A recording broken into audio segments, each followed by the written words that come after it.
Welcome to another episode of the Pound for Pound Boxing Report. I'm your host, Michael. Joining me again this week from San Diego, Geale for Cotto Communities Digital News, and also live from Taiwan, Sean Newton. How you doing, lady and gent? I'm good. Hello, everybody. Very good. All right. For those who are new to the Pound for Pound Boxing Report, Pound for Pound Boxing Report is a live YouTube show / blog / podcast that discusses all things boxing. The motto is, when boxing is good, we will talk about it. When boxing is bad, we will talk about it. The bottom line is, if it concerns boxing, we will talk about it. If you want to find information about the Pound for Pound Boxing Report, just check out the blog page. The link for that is p4pboxingreport.wordpress.com. Let me repeat that, p4pboxingreport.wordpress.com.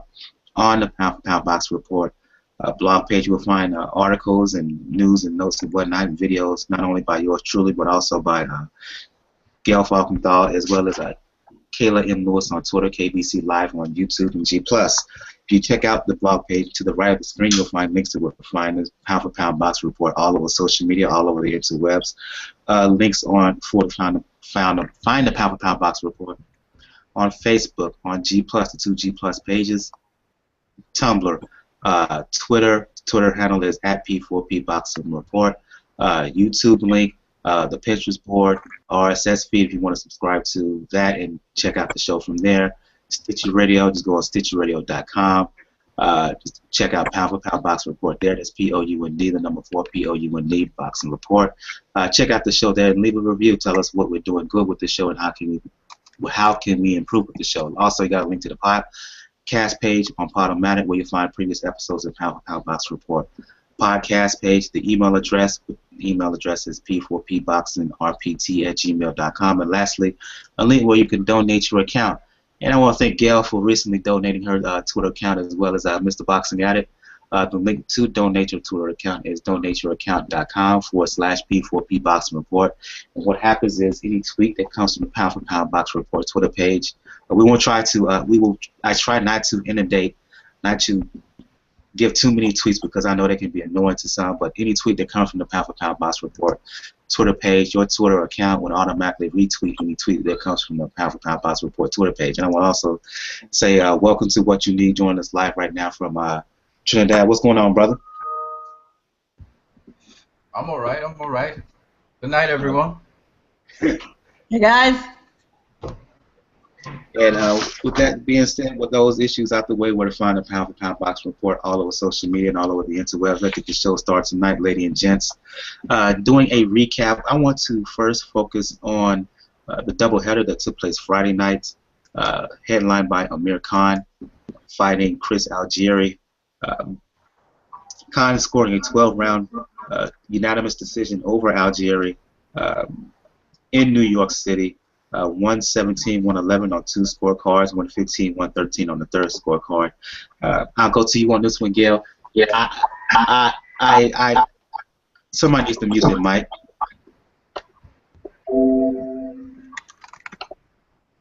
And I see Mr. Boxing Addict is joining us as well right now. Thanks for joining us live from the UK. I'll go to you on this one, Geale, to talk Khan and Algieri. Khan won. He won by a comfortable margin on my card. I had him winning 8 rounds to 4, but it left a lot to be desired the way he fought.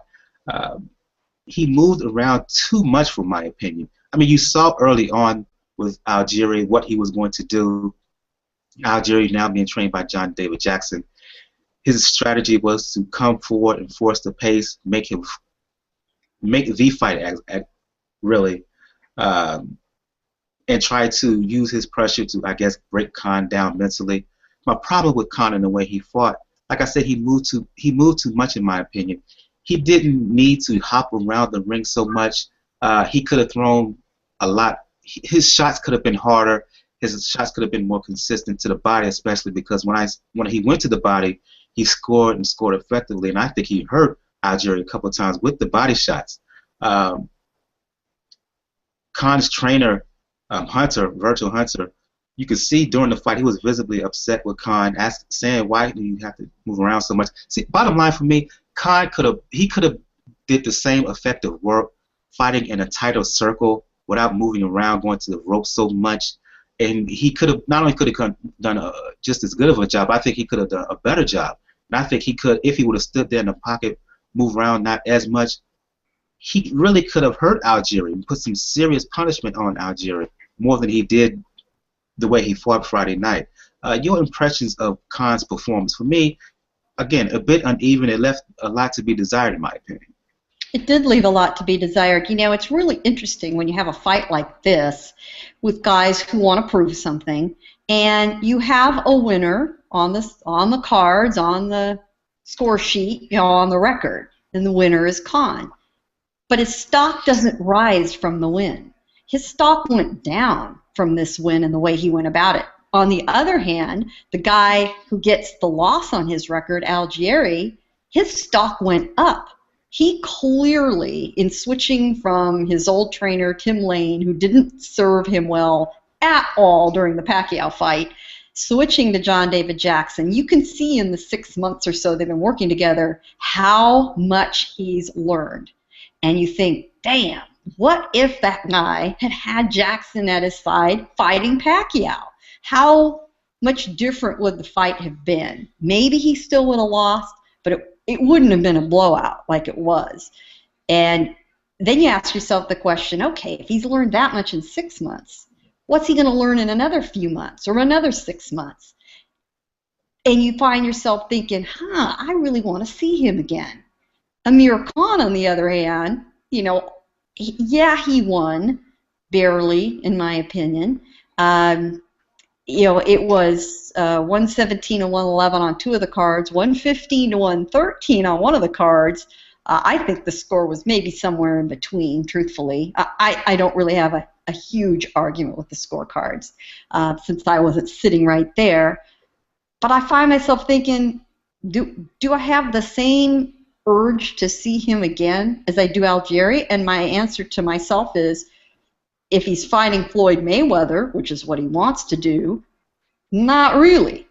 If he would fight Kell Brook, now yes, that I would want to see. There's something different at stake there. But I think we're going to get Khan against Floyd, and if Floyd's smart, he looked at that fight and thought, yeah, there's nothing I got to worry about there. I got this handled. And it would be smart on his part to bring in the British fans who would be willing to pay to see that.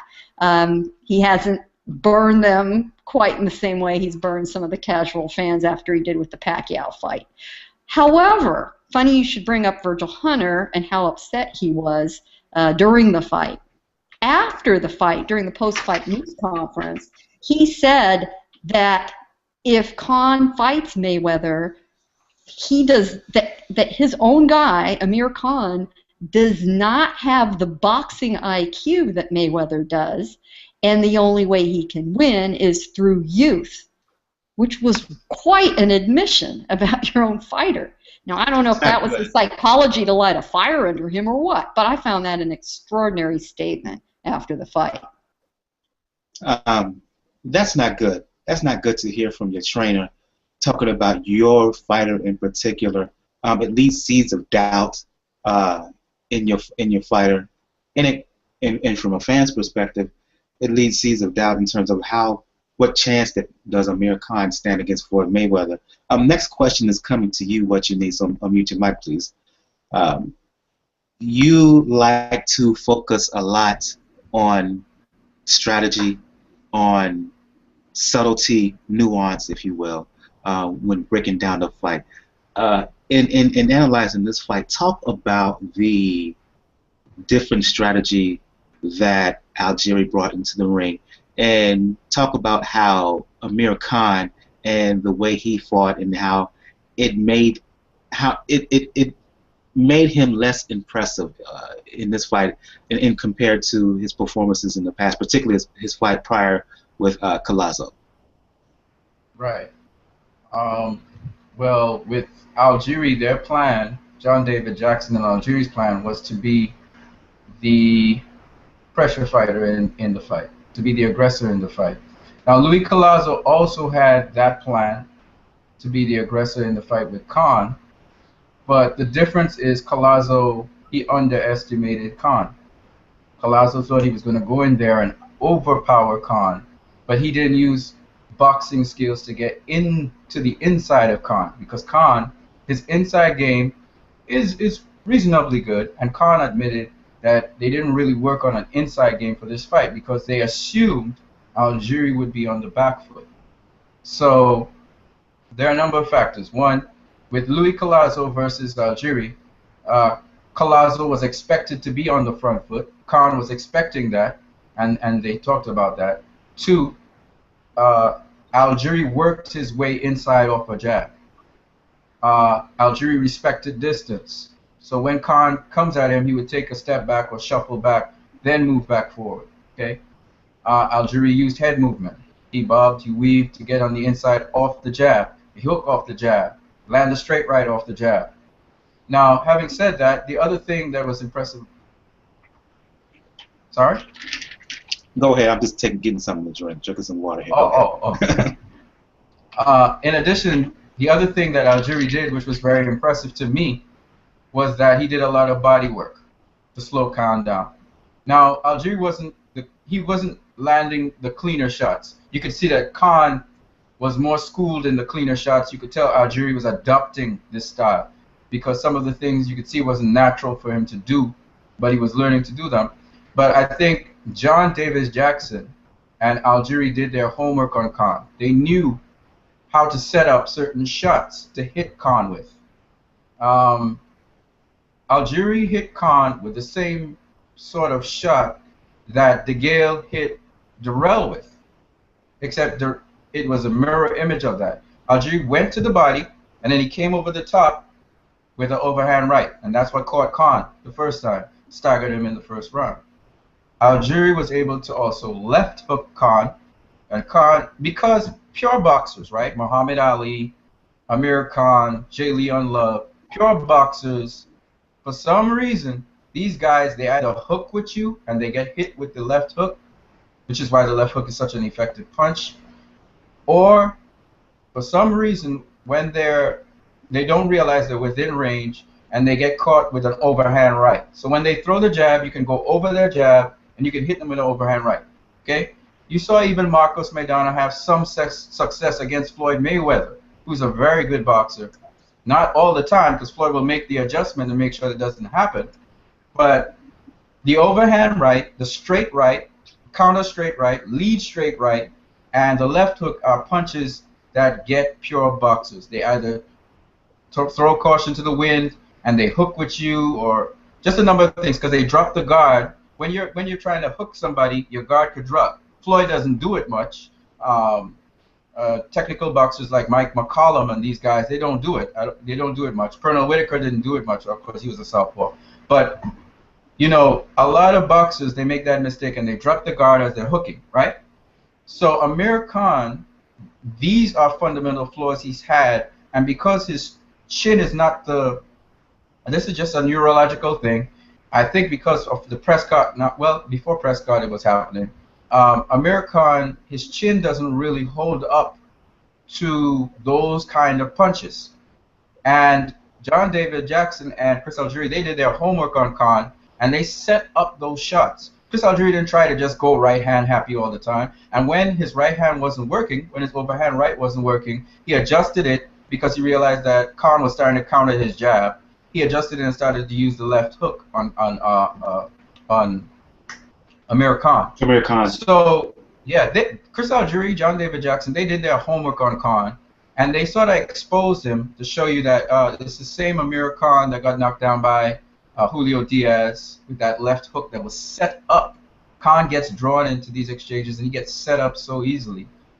And so, once again, he was set up for that left hook that he got, and Algieri was able to land the left hook throughout the fight, overhand rights, mostly in the early portion of the fight, and then later on in the fight, Khan came back. He made his adjustments. What I want to say about Amir Khan, though, even though he didn't expect Algieri to attack him like that, what really impressed me about him was his ability to stay calmer and to use his lead hand to control Algieri, you know, as the fight progressed, which showed that Virgil Hunter taught him a lot of things about the jab and the lead hand, because he was really directing traffic with his lead hand. and that got him out of trouble a lot of times. So he has improved as a fighter, but his fundamental flaws are still there. And that's why, you know, I don't think he should think about Floyd Mayweather, even though he gets the fight, well, whatever. But I don't think he should think about Floyd Mayweather because the elite boxers like Thurman, Brook, Guerrero, these guys see these flaws.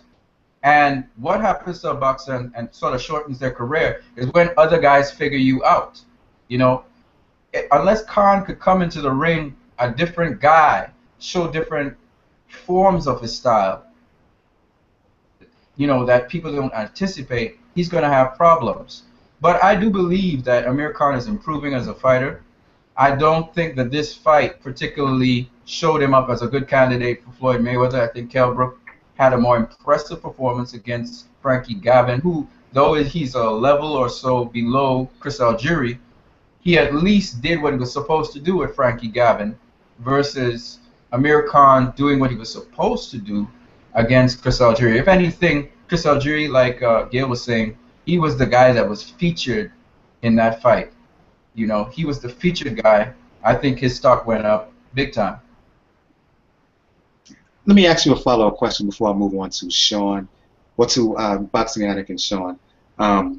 Geale mentioned something that Virgil Hunter said about in a fight with Mayweather, he doesn't think that essentially Amir Khan doesn't have the ring intelligence to deal with a Mayweather. You talk about how Algieri was basically setting up Khan for the same shots, the straight to the body, and then he would come up with either a left hook to the body or a right hand over the top. The lack of adjustment by Khan. Knowing this, see, for me, Khan should have been able to figure that out and adjust by feinting, making Algieri come forward and expose himself and then counter off that. Or, you mentioned the jab. I think he could have done a better job with the jab, double, triple it, and maybe go down to the jab to the body as well. The fact that Khan didn't do that in this fight, do you think that is evidence to what Geale was mentioning that Virgil Hunter said about Khan leading into a potential fight with Mayweather? Well, no one right now has the ring IQ or intelligence of Floyd Mayweather. No one right now in the entire boxing fraternity. No one.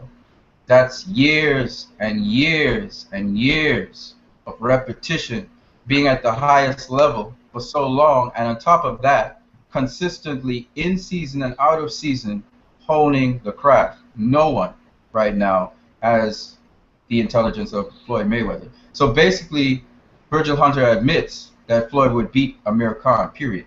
That would happen. But what we could say, though, is that Amir Khan did make some adjustments. You have to understand, a lot of people think Amir Khan has reached. Amir Khan is a learning boxer right now. He is growing, like Berto. Andre Berto is learning. When we saw Berto against Josecito Lopez, he was establishing the jab. Virgil Hunter is right now just doing basic fundamentals with these guys. They have gifts and skills, but Virgil Hunter is now forming them into complete boxers.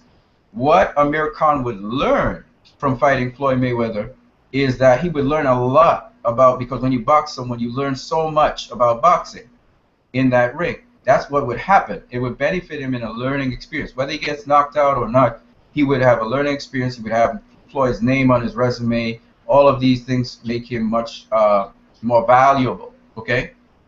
But in terms of beating Floyd, it's possible. Anything's possible in boxing, but I think we all know that seems very unlikely, okay? Because Floyd is so much far ahead of anyone right now in the division, anyone in boxing, period, because the guy has held such a high standard and pushed himself so far. So, you know, that's why Virgil Hunter said, in terms of intelligence, IQ, you know, Floyd adjusts on the dime. You don't hit him more than once, or you may hit him more than once, but very few times with the same setup, the same trick, the same trap. He doesn't fall into the same trap twice, most times in a fight. So I'm gonna go to you, Boxing Addict, and then you, Sean. I'm going to ask you essentially the same question, both of you. First of all, break down the fight. And I'm going to ask you, boxing at it from a UK perspective, you being live in the UK right now. What's the vibe of Amir Khan following his performance over Algieri? And then I'm going to ask you the same question as well, Sean. Your thoughts on the fight, and what's the vibe of Amir Khan in the aftermath of this win over Algieri? Yeah, well, nobody was particularly impressed with that performance against Algieri, but we've got to give Algieri some credit here. I watched the show last week, and I know a few people were a little bit sort of, detrimental towards Algieri and saying this is a nothing fight, etc. Go ahead. That's just me background stuff. I'm sorry. Yeah, no worries. But Algieri went in there and he really went after him, didn't he? And we've got to give Algieri some credit there. He looked much bigger actually than Amir Khan. I mean, Khan started off obviously at lightweight and he's gone through the weights a little bit there, and he doesn't look a particularly big welterweight. So yeah, let's give Algieri some credit. He really went after him, and I had it very, very close. I couldn't argue with the scorecards really. Maybe Khan just did enough. I think in the later rounds he came through and won it, but he didn't look impressive. I think what it is with Khan, people look at him and think, right, if I go after him and land that big shot, he's in trouble. So you see these fights over the years with, Diaz, Maidana, Peterson, etc. They all have a good go at him because they know if they chin him, he's going down, So he's got the skill. We know how fast he is. People in Britain are getting on his back a lot at the moment because he's over in the States. He doesn't want to fight Brook. That's the big money fight. He can chase Mayweather all he likes. Mayweather's just going to keep him hanging on a string, I don't think Floyd really wants to fight Khan because he could cause him some problems, actually. I've always said, I think Khan could cause Mayweather more problems than possibly anybody in the division. Would he beat him? Probably not, but he'd give it a go, I think. I'd like to see the fight, but in general, Khan's stock is plummeting in Britain at the moment. Brook's the man because he's willing to fight anybody, and he's calling Khan out, and Khan doesn't seem interested. So, yeah, that's the vibe over here. Your analysis of the fight, Sean, and are we being a little bit too harsh on Amir Khan? Of course. I mean, but these were the same people that hated on the fight last week and gave no credit to anybody. And all they did was rip the fight and say how one-sided it was and that it wasn't legitimate. I mean, why would anybody think that a guy that fought Ruslan, got his eye busted in the first round, showed enough grit to continue for the next 11 rounds and do enough to win, was going to be easy picking for a guy like Khan who has never had power at 147, and then went in with a pound-for-pound king in Manny Pacquiao and got dropped 6 times, but got dropped. He continued to fight even after his big knockdown, which looked like it was game over. He still got up and finished the fight. I mean, he didn't have enough skill or ability to beat him, but I mean, he's always been a tough guy. He came in here and he finally did what he needed to do. He's not the most skilled fighter, so he needs to use aggression and fight people because he's got a great chin. And I mean, he was smart. He was smarter than Collazo the way he fought Khan because he knew that Khan was going to hit him, but he kept his guard really high the whole fight and tried to block and smother a lot of the punches. He probably could have used his jab a little more to get inside, but he didn't. And Khan probably could have, like Michael said earlier, went to the body because his body punches were big when he sat down on them. And I mean, some big punches. And yeah, I definitely thought Algieri felt a few of those. Which, I mean, for him, it would have been an easier fight. I mean, I had him winning clearly. I mean, there's only three rounds, I think, you can really give Algieri. A few other rounds, 2 of them, they were close. So, okay, fine. They could go any way. So you could give him maybe 5 rounds if you're being generous. But those 2 rounds could have also went to Khan as well, who, I mean, of course he didn't look great, but which fighter looks great every time they step in the ring against an awkward style fighter that comes in with something unexpected? I mean, did Floyd look great against Maidana in #1? And Floyd's the best fighter in the world. And Maidana is, you know, somebody who was easily picked apart by Alexander, a good boxer, but not a great fighter, and not as skilled as Floyd. But still, he was able to go in there and give Floyd hell for 12 rounds. And some people had him winning. I had it a draw. But I mean, either way you put it, it's not always easy to get victories off of guys. I mean, people who thought Khan was going to blow him out, who has Khan blown out? He beat Collazo, he beat Alexander, but I mean, he didn't stop either one of them. And then people talked about how Algieri was a 140 fighter. 140? Did you watch the fight? The guy's way bigger than Khan. I mean, you know, he looked way bigger. He looked like a definitely 154 guy. I mean, it was amazing that he could actually drain himself down to 140 to have those fights before, because he is definitely the bigger guy. I mean, that's obviously why Manny Pacquiao had him come in at a catch weight, because he knew he's the bigger guy and he figured he'd just pull him down a little bit. I mean, obviously Khan didn't look great. He could have done better. I'd be interested to see a rematch, because I think he'd kick his ass in the rematch. He would be much more definitive in the way he would beat him. But, you know, I still think Floyd is going to pick him, because who else does Floyd have in the next fight? He's not going to fight Thurman. He's not going to fight Brook. I mean, he's not going to fight a 154-pound guy. He might fight Danny Garcia, but with the talk that Danny Garcia maybe is going to fight Paulie Malignaggi, that seems more in his lane, because the guy he's fighting lately, so he can stick with Paulie and do that fight. You know, I also agree that I think Khan could give Floyd some problems. I mean, obviously, Floyd adjusts, and I think he would beat Khan. But, I mean, it might be interesting early on because of his jab and his speed and his movement. Hopefully, Khan can develop something a little smarter, though. Maybe go to the body more. Maybe learn to hold. Okay. Are you still there, Michael? Yeah, I'm sorry, I had it on mute. For the record, I will say that one, you don't have to knock out a guy to dominate a guy, and for me, I thought there were opportunities in there for Khan to dominate, in spite of how well that Algieri fought.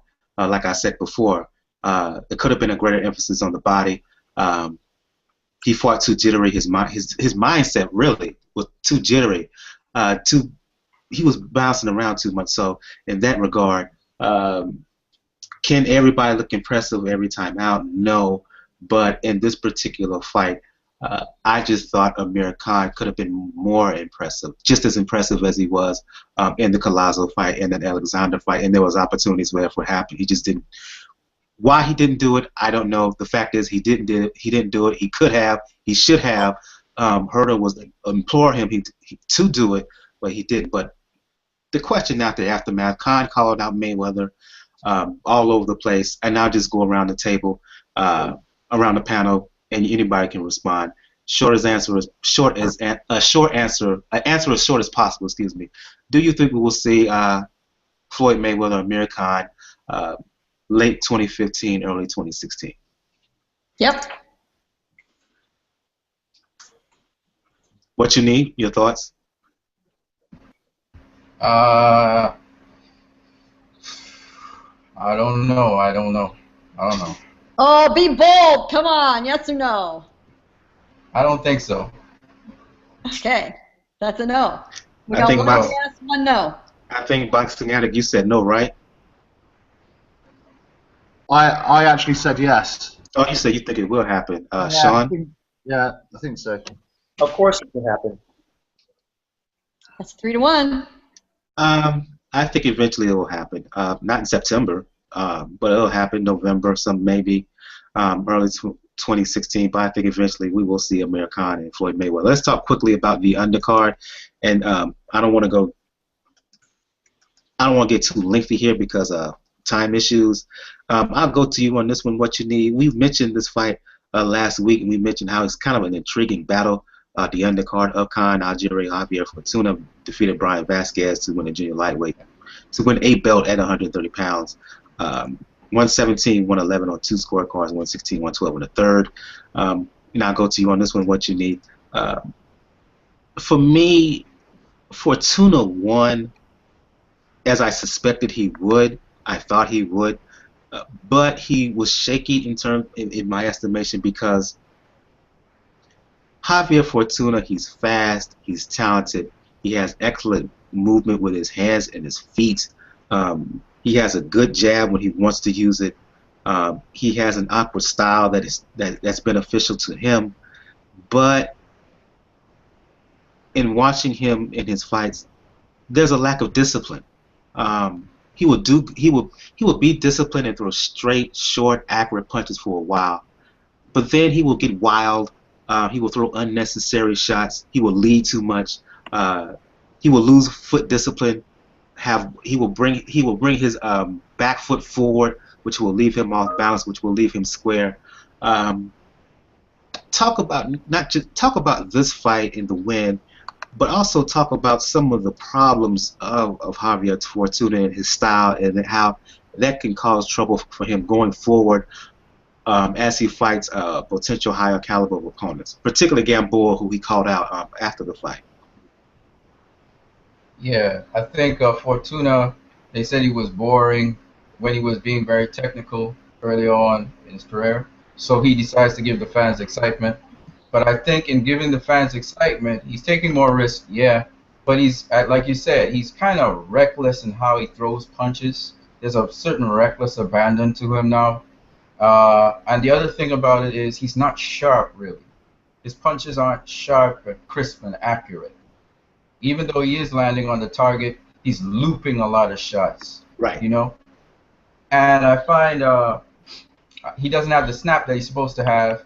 I think he's going in there trying to overpower his opponent instead of work on breaking down his opponent. And he doesn't seem to be as defensively responsible as he used to be. So I don't know if it's because his attitude has changed. Say, you know what, I'm going to just like throw some of the caution to the wind, take risks, knock this guy out, plow through this guy. Kind of like what Robert Guerrero started doing when he entered welterweight. You know, he started to try and overpower the bigger guys and stuff like that. So I think that's what's happening with Fortuna. I do believe he will not be able to maintain that attitude, especially against Gamboa, who's an action-packed guy. But the difference between Gamboa and Fortuna is Gamboa's a lot stronger, and he's a lot crisper with his shots. You know, there's a lot more power behind his shots. And while Gamboa also is kind of reckless, he's more elite. I don't know how else to explain it, but he's more accurate in how he does things. You know, much more sharper, much more crisper in his shots, even though he loops shots as well. But that would be an interesting fight, Fortuna versus Gamboa. Fortuna would have to raise his game. Otherwise, Gamboa will knock him out. Gamboa has that kind of pop. So Fortuna has a lot still to develop in his game. He has a lot. The other thing you were saying is he's not as focused. He's not as focused, and you have to be focused at the elite level. You know, people think Floyd's this great. I'm going to use Floyd as an example, right? Floyd's an extremely focused guy when he's fighting.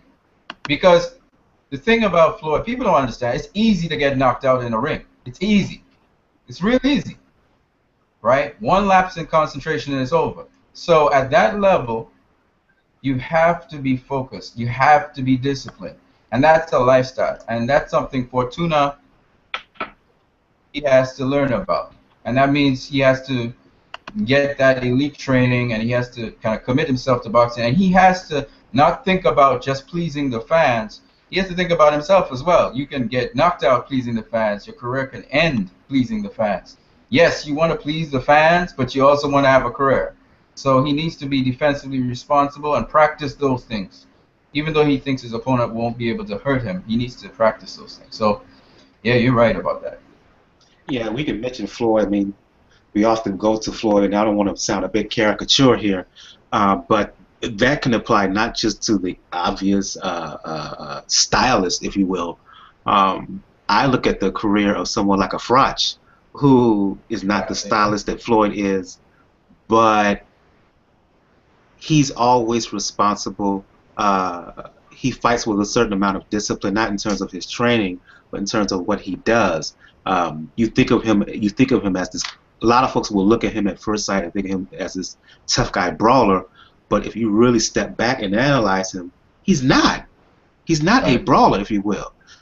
He does a lot of subtle things with the jab, with his movement, head and body, with his foot placement, the way he will step, the way he will force a guy to go into a certain direction to land a punch or to avoid a punch.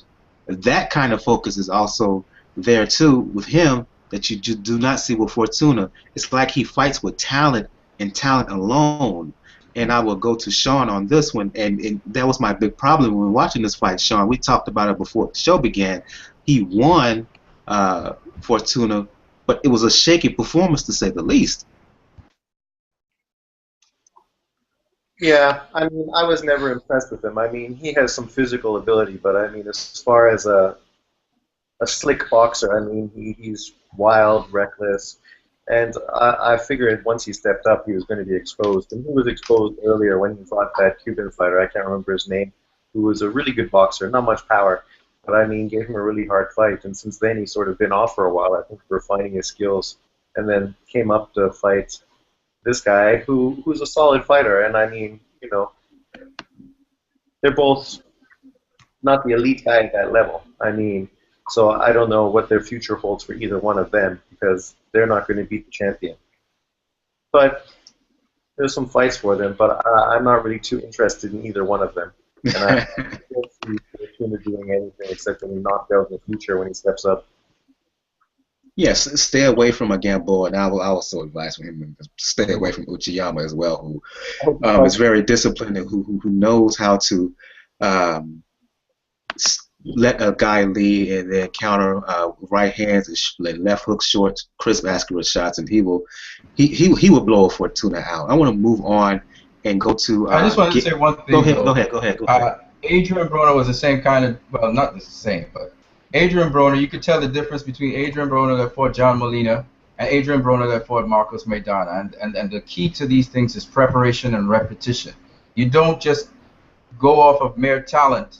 You know, you can't focus in the ring. You can't really focus in the ring if you haven't prepared for that. And that's a lot of these fighters think it's just go in there and perform. No, you have to be running drills, non-stop drills on certain things. You don't get crisp and sharp and accurate and defensively responsible unless you repeat those things. And you can see that he didn't do that work in preparation.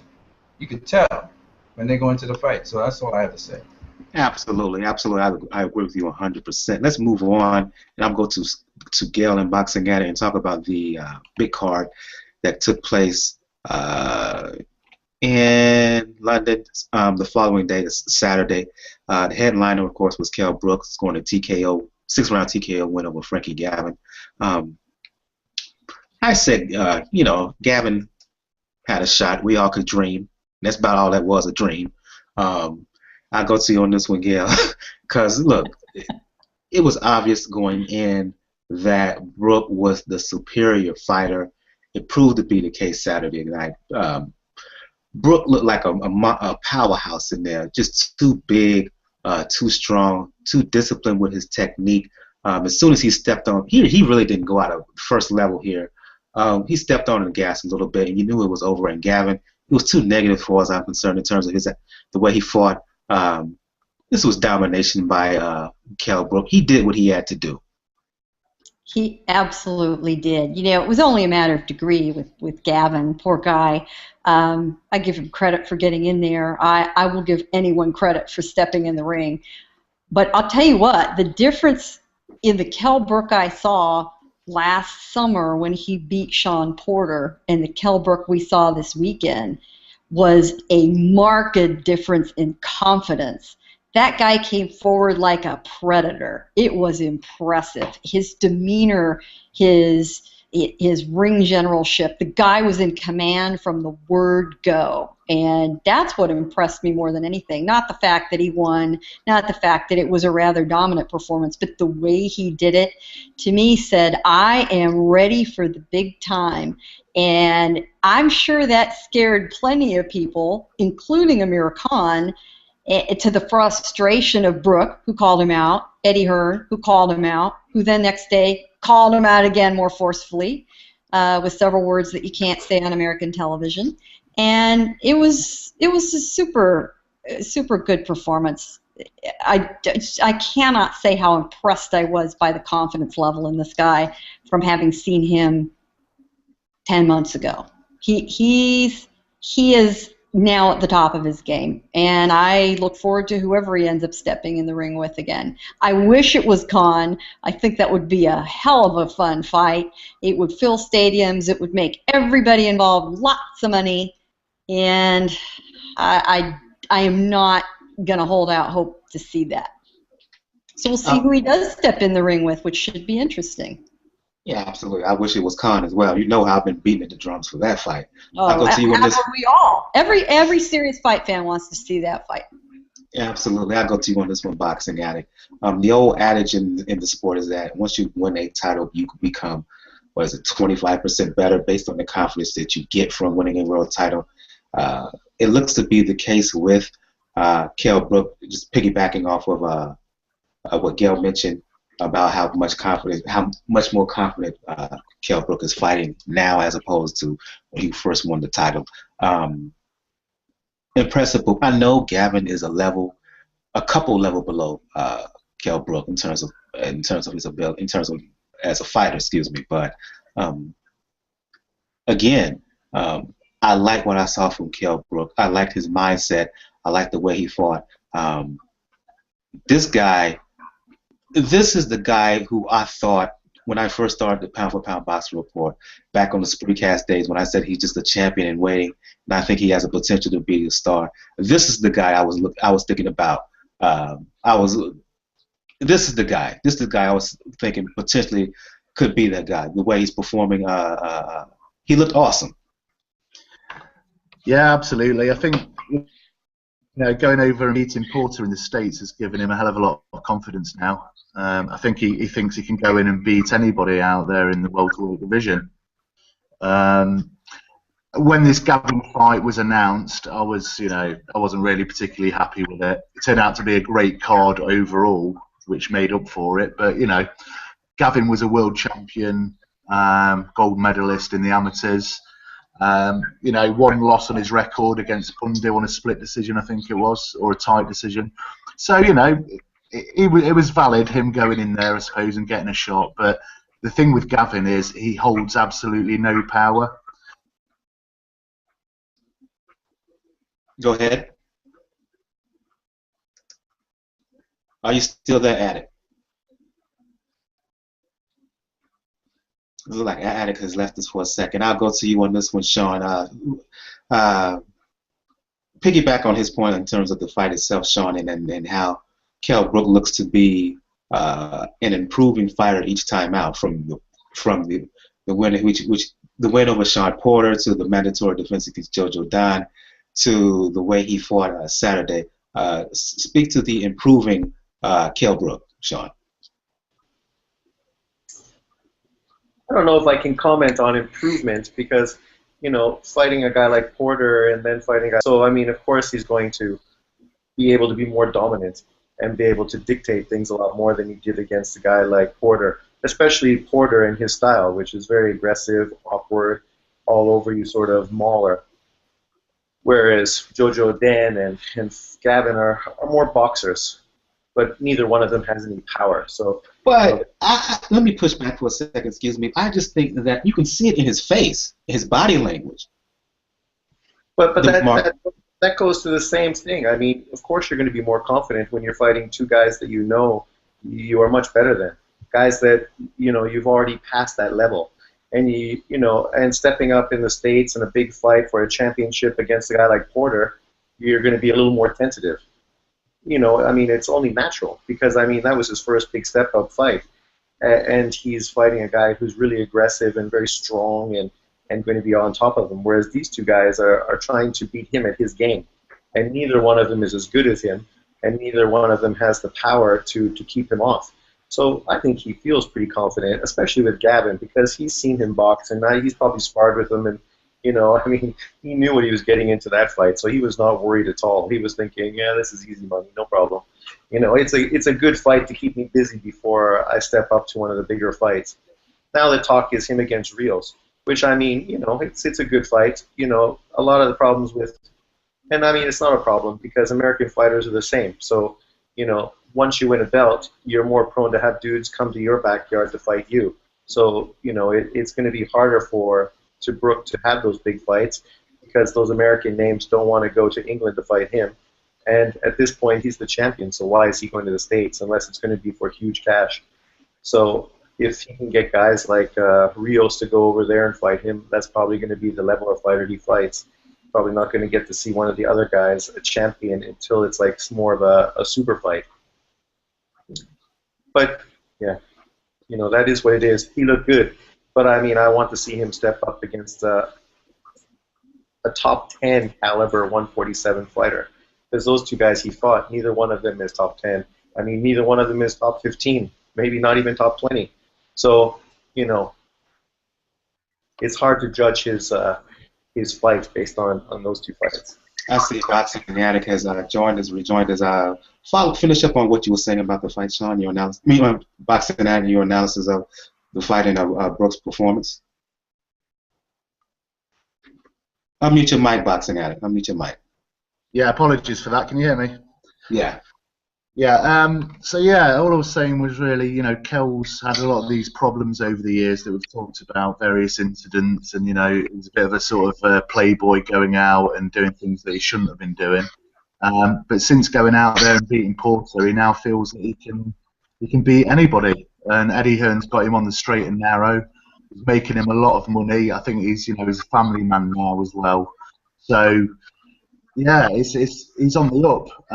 He's filling stadiums.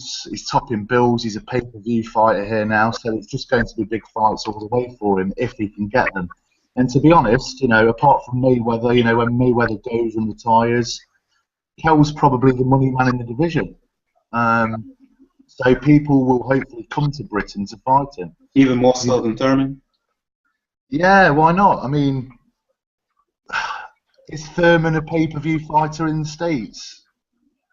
Not at the moment. No, but to be fair, if that fight versus Gavin, that wouldn't have been a pay-per-view fight here in the States. So True. But what's happening here in Britain now is Eddie's putting these cards on where he'll have maybe 3 or 4 kind of headline fights, and he'll turn it into a pay-per-view because there are hopefully that many good fights on the bill. For instance, there were 2 World Championship fights on the same card as the Kell Brook card the other night. So it kind of made up for it, and it turned out to be a great card and a card I'd be happy to pay pay-per-view for. I know pay-per-view in the States is a lot more expensive, of course, but you're right about that, unfortunately. Yeah, I'm happy to pay like £16, which is about $20, to watch a full night's worth of boxing. Geale or whatever with the look on her face. That is freaking cheap. Well, the whole card was fantastic. I mean, a fight that you guys wouldn't have seen as well was the actual opening fight of the night, which was a British Championship fight between a guy called John Wayne Hibbert and Dave Ryan, and it was possibly the fight of the year. And there was nobody in the stadium. It's probably about the 7th fight on the card or something. It was absolutely unbelievable. Paulie Malignaggi was doing the commentary over here with Carl Froch, and they were going ballistic over it. They couldn't believe it. So it was just great. The whole card was fantastic, all the fights all the way through. But going back to Kell, let's bring some of the big names over here. He can fill stadiums. He can pay them millions of dollars to come over and make millions himself. So I'm not sure the money's in the States to bring Kell over there. So, I'll go to you on this one. What you need? Not just talk about the fight itself, but Geale and I seem to see we are impressed by the improvement of Brook, while Sean, not that he's not impressed, but he puts an asterisk above it on it based on the opponent. Talk about what you see from Kell Brook. Do you see some marked improvement from his win since he's winning the title? Do you think there's still some question marks about him? Your thoughts on the fight and on Kell Brook specifically? Well, personally, I think Kell Brook is the best welterweight right now in the division besides Mayweather in terms of schooling, skill, IQ, etc. Right? But before going into that, Kell Brook, I think the greatest challenge for Floyd right now is Kell Brook, actually. But having said that, in terms of he was fighting a different style. He was fighting a southpaw. Okay, so what I was interested in was some of the qualities I saw in Keith Thurman. When Keith Thurman was fighting Leonard Bundu, who was the guy that fought Frankie Gavin, if we do remember, for the European title. Yes. Keith Thurman went southpaw as well. He would switch stances to get that angle on Bundu. And then, after he had switched southpaw, he could get to counter the guy. Then he started to lead off with his lead. He went back into orthodox and lead off with his right hand. In other words, if I were to break it down for you guys, sometimes by switching your stance, right, you're now using your power hand as your jab hand to find the range, to find what you need to find. And then you switch back to orthodox and you use it now as you lead off your power hand. So that's what Kell Brook did with Frankie Gavin. You see, he tried to figure him out. Once he figured him out, by switching stance, he went back to his orthodox stance to hone in on him. And Kell Brook's the kind of guy, once he finds range, once he hones in on his target, you know, it's over. And that's what you basically saw. You saw him break down Frankie Gavin and then knock him out. And Frankie Gavin, to his credit, though he's not, I wouldn't call him a world beater or anything, but he's a pretty crafty, slick southpaw, you know? He's got good training. And what I liked about it was boxing. It wasn't a brawl. It wasn't a guy overpowering a guy. It was basically Kell Brook was using technique, skill, knowledge, IQ, all of these things to break down Frankie Gavin and get him out of there. Of course, Frankie Gavin is a stablemate, so I didn't like the matchup to start with, but you got to hand it to Kell how he handled Frankie Gavin. That was impressive. Impressive. Go ahead, finish what you were saying. So basically, I'm saying that improvement, yes, but I think because it's a different style altogether, he looked more impressive than even the Sean Porter fight, but it's a different style. So to say that he improved per se, I can't say that because, you see, I judge improvement on quality of opposition. If he stepped up and fought somebody on a level a little higher than Sean Porter or a top 10 opponent, then I could say he has improved. But since this is Frankie Gavin, who's not even on that elite level, I can't really say he improved. What I could say is he dealt with the style as he was supposed to do, and he did it with extreme efficiency and very sensational. Looks like Brook is going to fight Brandon Rios next, maybe in August. I just go around the panel here. Your thoughts on that bout? Anybody can respond. I'll tell you who I'd rather see him fight, Marcos Maidana. I think that would be a lot more interesting, a little more complicated fight. You know, Marcos is a banger like Rios, but that's all Rios is. I mean, Rios is a very one-dimensional guy. Maidana could make it a little more interesting, and there's some appeal to bringing the Spanish-speaking fans into this one. Be good exposure for Brook, actually, a little better than with Rios. So that'd be my first choice, and a good way for the Maidana camp to get back in the mix. I agree with you, but the problem is, according to Robert Garcia, Maidana is just so doggone overweight. He's over 200 pounds right now. It's going to take him a good 6 months to get him back in shape. 200? Yeah, Robert Garcia has said it's going to take him a good 4 to 6 months to even get him back in decent shape. He's that grossly overweight. What did he do? Grill a horse down in Argentina and eat the whole damn thing? What the hell happened? I saw some pictures, and the kid is massive. This dude is massive. Honeymoon, good life. I've stood right next to that guy, and there is no way he could put on 200 pounds. Wow. Just from what I've read, he's close to 200 pounds. Well, if he needs motivation to lose it, maybe that would be it. The one thing I'd say, that's why if they couldn't even make that fight for August. He's just that much overweight. There are two things though. Maidana fought Floyd, so Maidana is not going to take any small money. And two, we saw him fight Sean Porter, and Sean Porter is a kind of fighter, something like Maidana. They just keep coming and they don't care. So he handled Sean Porter. I think he'd handle Maidana. So do I. I go to Boxing Addict and Sean. Thoughts on this proposed bout upcoming in August between Brook and Brandon Rios? I just think that for me, Brandon Rios, he's a smaller guy, he's a slower guy. He throws good body shots, but his defense is just such that Brook will win and win comfortably. Yeah, you'd expect him to, but I think Rios would be somebody who could give him some problems because he is relentless, he does come forward, and he has a bit of power. So he wouldn't let Brook sit on his laurels and outbox him like he would many people. So yeah, it'd be an interesting fight. You got to remember that Kell hasn't really fought any elite level guys. I'm not saying Rios is elite level, but he's been in there with elite level guys. People like Gavin and Jojo and Dan, Parson Jones, etc. The only real name on Kell's record at the moment is Porter, really. So Rios is still a little bit of a step up, I believe. And I'd like to see that fight just to see how Kell would deal with Rios. He'd probably deal with him similar to how he did with Porter, because Rios is wild, but he is relentless. So yeah, I think that's a good fight. I'd be happy to see that. And then from there, he's got to move on and fight a Thurman or a Khan or one of those guys.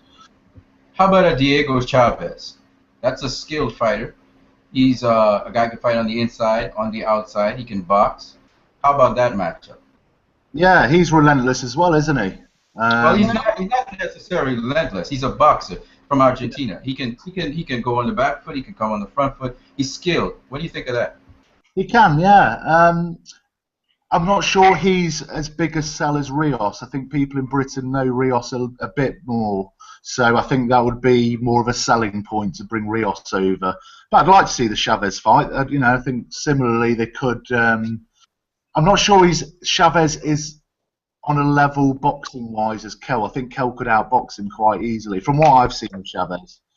Well, Chavez is set Chavez is the B side against Timothy Bradley on June 27th. So let's see how he does there. But he's the B side to Bradley. Yeah, your thoughts, Sean, on this proposed bout with Rios and Brook? Carson Jones. The guy had tough fights with Carson Jones. And who's Carson Jones? I mean, aggressive fighters who pressure him and make him have to fight. He has had problems with. I mean, against Porter, he won, and I picked the fight. But he held like crazy because he controlled him as best as he could. And he couldn't control him specifically with his punches, so he needed to use different manners to do it. And you can see it was specifically for that fight because he hasn't held anybody in his last two fights because he hasn't needed to. Rios is a tough fighter, and I mean he's going to come forward. He's got a tough chin, so there's no reason for us to think that he's going to get hurt or dropped or stopped. And he's going to put pressure on him. And I mean, Rios is coming off an impressive victory, and people can discredit Alvarado all they want, but I mean that has nothing to do with Rios. He came in and kicked the shit out of him, and I mean everybody wanted to see the trilogy, and he was prepared and he did what he needed to do, and I mean and he's willing to travel across the water to fight guys. I mean he's shown that he would go to Macau to fight Manny, so going to the UK to fight Brook, I mean if he gets the money that he hopes he gets, I'm sure he will jump at that chance. And interesting because, like we're saying, who are the guys, big name fighters that are going to go to the UK to fight Brook? And we've mentioned one, a guy that's sort of stuck in that awkward position now where he would be a good choice, and he would be more than happy, I think, to go there to fight a guy like Brook because the money would be good. It's also a title fight, and that's what he covets. Timothy Bradley. Brook gets by Rios, and I could see that being the next fight. Because, I mean, that would be a much more interesting fight than Bradley and Chavez, too. Yeah, that's for sure. Yeah, I'd rather see Brook and Bradley more than Rios, to be honest with you, because I'm sorry, look. I understand what you're saying, Boxing Addict, but Rios is not physically as strong as Porter. I don't think Rios has as much power as a Porter. So... What? Yeah. Porter can punch harder. Porter can punch just as hard as at 147 as Rios can. I would say that Rios is As slow. Porter KO'd. Holy moly, imagine. Come on. Porter has Rios is slow. Rios hasn't shown any dynamic punch since he left 135. What do you mean? You destroyed Please don't count Alvarado. You said it yourself. It was just as much on Alvarado as it was on anything else. Alvarado, his head wasn't in that fight. I said you can't discredit Rios because Alvarado. I mean, he did what he needed to do and he destroyed him. But Alvarado was shit that fight. We all know that. Why is he shit? He beat him. He got knocked out a couple times and he was losing all the time. Well, his head wasn't in it. Physically, I saw camp of him training. He looked like crap. A month outside the fight, he looked like crap. He took the fight for the money. Everybody knows that. I think Rios is an inside fighter. He has to get in close on you to really do something. And the problem with Rios, he has short arms. And he loves to take a punch. That doesn't make sense with Kell Brook. I mean, he's gonna get knocked out. Simple. Oh yeah, Rios says it all the time. I hit and I like to get hit, and he's not gonna like what. Brooke is going to eat that. Brooke is going to eat that style up to what you need. Diego Chavez is from a technical standpoint and from a discipline standpoint. He's a tougher fight. Definitely. Right, but he's not a draw. He's not a draw. Yeah, that's what it comes down to. It's the name. Yeah. People know Rios, and they know that he's going to be coming forward, relentless, etc. So, Kell might end up stopping him late. You never know. But, he's a tough guy, and he'll probably do 12 rounds, and it'll be a good fight. In my opinion. I think Rios' career will be over at the end of that fight. That's going to be a massacre because the guy's just a punching bag. Right. Yeah. Well, so he's slow. He's too slow. You cannot tell me that in Rios. I just think that Porter is better than Rios. Yeah. Well, if they have Howard Foster refereeing it, he might stop him.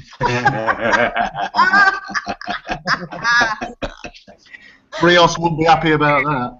Okay, we can tell this conversation is devolving fast. let's move on, and I'm gonna split these fights coming up between certain individuals here. I'm gonna go back to you on this one, Sean. We talked about this fight last week before the show and even before tonight's show. Jorge Linares scoring a comeback win over Kevin Mitchell, which, as far as I'm concerned, was the fight over the weekend. Last week in previewing the fight, I thought that Linares would win by a fairly significant margin because I thought he was just a level better as a fighter. But to Mitchell's credit, I love the way he used the jab. Not only did he lead with the jab, he did this thing where he would let Linares step in, throw a shot, and he would counter with the jab, or two jabs, pop, pop, and then he would step around, or he would throw a right hand behind it. I love the strategy that he used in the fight. He had Linares confused, but it was an issue and he knocked Linares down early in that fight. But ultimately, it was the tender skin of Mitchell that cost him dearly in this fight. He got cut, as a result of a headbutt. And then later on, I just think he got hurt by the power of Linares showed his way through. Eventually, Linares dropped him, and the cut eventually was cost the stoppage. But really, Sean, and I'll go to you, follow up what you need. Really a fascinating fight here overall. Unmute your mic, Sean. You got your mic muted. Both of these guys, great fighters. Both are skilled, but both vulnerable, which made it a great fight and a tough fight to call. Because, everybody knows Linares has been stopped and also has bad skin and easily could have had the fight stopped based on a cut. And the same goes with Mitchell. He's been KO'd and he's also had problems as well with that way. So it's surprising that it went so long, and that it was a great fight, that it was back and forth. And Mitchell was good. He was controlling distance the whole fight. And I think that's the only thing that had him surviving. Because early on, Linares, the first 2 rounds, he was sharp, and he was showing that he could get to him, and then Mitchell sort of adjusted and used distance, and like you say, used sort of that counter jab to sort of offset Linares, and then hit him with a nice, really grazing shot. You know, when you watch the replay, I was surprised that it dropped him because it didn't look like it connected like solid. But I mean, I guess it just caught him in a sensitive area. And dropped him on his ass. But I mean, you know, obviously he wasn't that hurt because we know when he gets hurt, pretty much game's over. I mean, he's shown that if he gets hurt, you know, it's not so hard to put him out. So, you know, give it to him for showing the guts to be able to stay in it and then come back and get the victory in a fight where he was down on all 3 cards. And it could have easily went to the cards and he could have lost. I mean, he was lucky with his timing. He hit him with some big shots. That one shot that he hit him in the face that really made him puff up. Like, you got to give it to Mitchell that he sort of still took that shot because it was big. But How about yeah, go to you? a great fight. Yeah, I'll go to you on this one. What you need, being kind of the boxing geek that you are, just from a strategy perspective, in the way that both fighters fought, particularly Mitchell. I would argue. I'm guessing that this fight had you kind of buzzing, just breaking it down and analyzing it round by round, from beginning to end. Well, oh man, this is boxing at its best to me. Indeed. You know, Indeed. it had everything in it. I mean, this is like, you know, like I said, you know, those old fights, those throwback fights. To me, that was the kind of fight that we saw, and it was an ebb and flow. At one point, it was Linares seemed to have begun well, and Mitchell took back the momentum. Linares came back, Mitchell came back, Linares came back. You know, it was, and you couldn't believe that these guys were fighting under all of these conditions. Both of them were bloody, both of them were damaged. You know, it was an amazing fight. So, you know, just that aura really brings boxing to the forefront. UK boxing, especially. I got to give them props. All of the fights. Excuse me for interrupting. From a skill perspective, has this? Do you think this is the most, in terms of pure skill, the best fight you've seen this year? This is one of the best fights I've seen this year. I mean, Durrell versus Geale was a good fight as well. I think this was a higher level battle, personally. Of course, this was they had so much stuff going on in that fight. Every ingredient you could have for a good fight. It was dramatic. It was skillful. There were knockdowns. You know, the ending was surprising because we thought, you know, Mitchell had this in hand. If he could just make it to the finish line, boom. You know, so I mean, you couldn't want more. Both of the guys are. I mean, Linares is a true champion. He's a true world champion, and Mitchell proved that he has what it takes to go beyond that level. You know, where he's supposed to quit. He had no quit in him. They had to quit for him. So I love that fight. I could see it again. And Mitchell says he wants a rematch. Let's hope it happens. I'll go to you on this one. Geale and Boxing Addict. Also on the undercard of the Brook, Frankie Gavin, and as well as Linares and Mitchell, you had Lee Selby getting a 8th-round technical decision over Evgeny Gradovich. Gradovich had the fight was stopped due to cuts. Selby was on the scorecards at the end after 8 rounds to win the featherweight belt, IBF version. Go to you, Geale, then you follow up Boxing Addict. Your thoughts on this bout? Another good, entertaining fight. You know, it must be something in the water in the UK. It made for really good fights all the way along. I think this is one of those fights early in a career that is worth the loss because you learn a lot. In the case of Gradovich, you know, he's still a fairly green guy, and he's got the tools. He just couldn't put them all together. I like him a lot, but you know, it almost reminds me a little bit of Canelo and Mayweather. You know, yeah, Canelo lost, but you can now see in the fight since then how much he's learned from it. And I think the same thing will happen to Gradovich. So do credit to Selby. He had it in hand. He would have won it either way. Kind of a shame that it had to end the way it did and get called, but the outcome really wouldn't have been any different. Corking, good fight. I'm going to go to you on this one, Addict. Talk about the fight specifically, and also with you being in the UK and you following UK boxing a lot of UK boxing. It seems to me, in my opinion, here in the States, look, you had a good run, an outstanding run of boxers really in the 1990s with Ben, Eubank, Watson, Harold Graham, Lewis, some other fighters I can't remember. They slip my mind right now.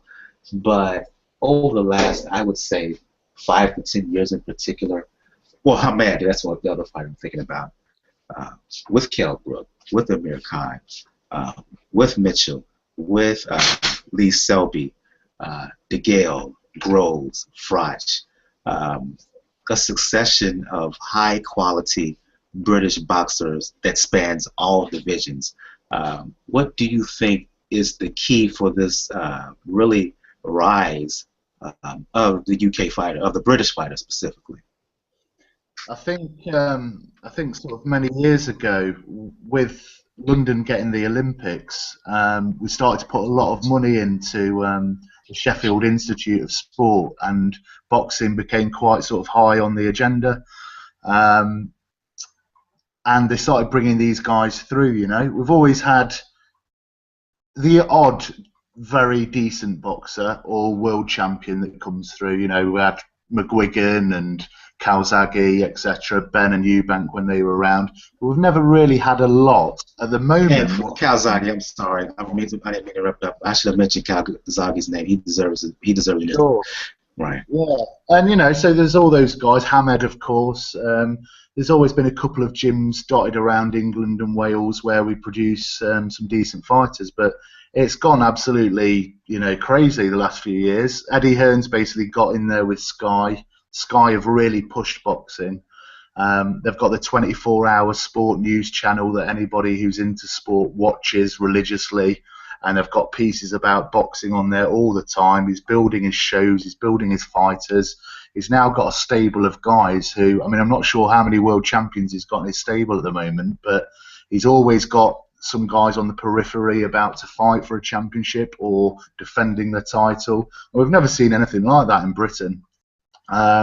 So yeah, it's just fantastic with all these guys coming through. But to go back to Selby, he really proved himself. We all knew how skillful he was, but he's gone in there with a really decent guy. I think Gradovich had defended the title 4 or 5 times, and Selby showed how good he was. I think I had Selby winning the first 3, and then Gradovich coming back into it and winning the next 2. And I thought, okay, is Selby going to crack under the pressure here? But he didn't. He came out in, I think, the 6th round, and he was boxing beautifully and, you know, hitting him regularly. And I think he lost heart, Gradovich, and then he got cut, etc. And the fight was done. But, you know, great victory for him. I'm a little bit worried about the guys who are the champions in the division and how well he'll do against them. He's certainly skillful enough.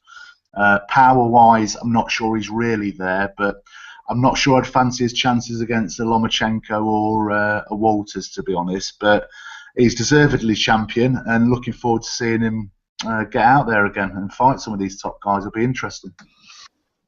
I'm going to make a comparison here, Sean, and I'll mute your mic. When I look at Selby and the way he fights and comparing him to the top dogs in the featherweight division, and that boxing addict made this point at the end of his soliloquy, I look at Selby and I compare him to a I'm Not Rungroy at flyweight, a guy who's very, very good, who has qualities that can trouble a lot of fighters. They both fight kind of similarly, if you really think about it. Tall fighters, long, use a good jab, effectively hold. But when I look at Rungroy and compare him to an Estrada, Roman Gonzalez, I think he's a level below. I see the same thing with Lee Selby. And in fact, after the fight, when Selby was asked about the top dogs in the division, he said he would like a year or 2 of fights, and then he can talk. Then let's talk about unification. So, am I wrong with that comparison between a Selby at featherweight to a Rungroy at flyweight? I think it's a good comparison, and I mean, they both sort of are in the same situation. They're both really good fighters, and I mean, the question is, are they great fighters? Can they step up and fight that elite level? And I mean, Walters and Lomachenko definitely look like that. But I'll give Selby, he looks like he's got more power than Lomachenko has, and he's an awkward stylist. So it'll be interesting if he fought either one of those guys. I mean, it wouldn't be easy to pick on. I mean, Walter's, you know, he's got long reach and lots of power, but I mean, we've never seen him against somebody like Selby or Lomachenko, some fighters that are so skilled. So we don't know how he will deal with them. So it would be interesting. I mean, the good thing about that division, there's lots of fights. So you could put him in there with against that South African guy, right? He's South African, the guy Donaire beat the Indonesian guy. Yeka? Yeah. So you could put him in there with him, Mares, you know, a Russell, Gary Russell would be an interesting fight. You know, there's all that tier of fighters that would make great fights and give him some more experience to prepare for those super fights. It's kind of not to hate on it. I mean, who doesn't want to watch Walters and Lomachenko? But it's kind of too bad that fight is going to happen so fast because neither one of those guys has really fought any of the other, you know, next tier guys at that weight. So it would be interesting if you threw them on a card together and had them fight like, you know, Gary Russell, Mares, Santa Cruz, you know, the South African guy, you know, because there's a lot of guys at that weight. So it would be nice to sort of see them in the mix a little bit more. I'm going to open everybody up for this last fight, and I'm going to start with you. What you need first? Anthony Joshua destroying Anthony Johnson, Kevin Johnson, excuse me, 2-round KO. Hurt him in the first. They knocked him down in the first, finished him off in the second. Going into this fight, we thought three times in the first round. 3 times. You're right. Right hand, and then a succession of follow-up shots after that. And really, the fight should have been stopped in the first round, as far as I'm concerned. He was that hurt. When you look at Joshua, well, first of all, with Johnson, we thought that he talks a game. He talks bigger than his bite. His bark is bigger than his bite. He always talks a good game, but he just didn't throw enough punches coming off of how long a layoff? I think close to a year layoff or so, and he just didn't throw enough punches. And he was ultimately he would not give Anthony Joshua anything to worry about. Is Anthony Joshua as good as he looked against Kevin Johnson? Yeah, he is. He's as good as he looks. Do tell, explain. How he broke down Kevin Johnson. He didn't just go in there willy-nilly and just, you know, knock him out or try and bang on him. He used clinical skills. Now, defensively, I think he has good defense as well. We didn't see that, unfortunately. But very crisp, accurate punching. He doesn't just throw because he wants to throw. I can see also he has defensive responsibility. He throws at an angle so that he's not countered. Okay, so you notice that when Kevin Johnson threw back, he missed, right? So these are some of the things I saw. Yeah, Kevin Johnson's never been knocked out before. Of course, he's an old veteran, so you know. But yeah, he is what we see. The only thing we have a question about is what happens if he gets hit. And I think if he gets hit, I think it's the same thing as if what's this guy's name is the current WBC world champion. Wilder. Yeah, same thing as if Wilder gets hit. They'll just keep on rolling. It won't really make a difference. These guys are tough. I still have issues a bit with his stamina based on his physique and how muscular he is. I wonder what will happen to him if he was made to go rounds. But when you was saying that he is as good as he looks, I saw a little bit of skepticism there from Geale. Her eyebrows raised a little bit, so I'm gonna give her the floor right now. But he's very technically sound. You know how Wilder throws his shots wild? Yeah. He don't do that. He throws straight, man. The guy is crisp, clean. I think he can go the distance if he needs to, but we'll see that in time as well. I agree from a technical standpoint. I think he's very good and he's very disciplined, but I sense a little bit of questioning from Geale there. So I'm going to respond, Geale. Sure, no problem. Yeah, I'd like to see him matched up with a little tougher opposition before I completely get on the train, on the Joshua train. I like what I saw. I won't deny that. I will reserve judgment. I'll put it that way. I don't think that was enough for me to go all wild and crazy on him quite yet. Because, you know, you do have veteran who's, you know, on the downward curve of their career, who he fought, and you never know how much downward they are. So, you know, was it the opposition's, you know, on the back end of his career, and that's why he looked so good, or did he do that on his own? So put him in there against a little tougher matchup, and if he performs that well and again then some, then I'm all in. I'm all in at that point. Sean, Boxing Addict, your thoughts on Joshua's performance over Kevin Johnson, as well as his potential? You know, I agree with you. I'm curious what he'll do when he has to get past 3 or 4 rounds, because with that muscular physique, like a Frank Bruno, you know, endurance is always a problem, especially when you're throwing a lot of punches. I mean, obviously he's got skill and he's strong, but skill and strength don't make you a great boxing champion. I mean, you know, a lot of the best fighters haven't had Adonis-like physiques. So it'll be interesting to see how it translates, especially when he steps up his caliber of fights, and he has to go the distance, or at least go late into a fight and see if he can still throw punches, see if he still has the endurance. Also, I mean, he stands up very straight, which, you know, makes me wonder what he'll do when he starts getting hit. You know, they're talking about maybe him fighting Price? Price, the Liverpool fighter. And I mean, you know, that would be interesting. Price knocked him down in sparring when, you know, a few years ago, when he was an amateur and Price was a young pro. So it would be interesting. I mean, Price does have a big punch. I mean, he has some skills, but his chin is a little Khan-like.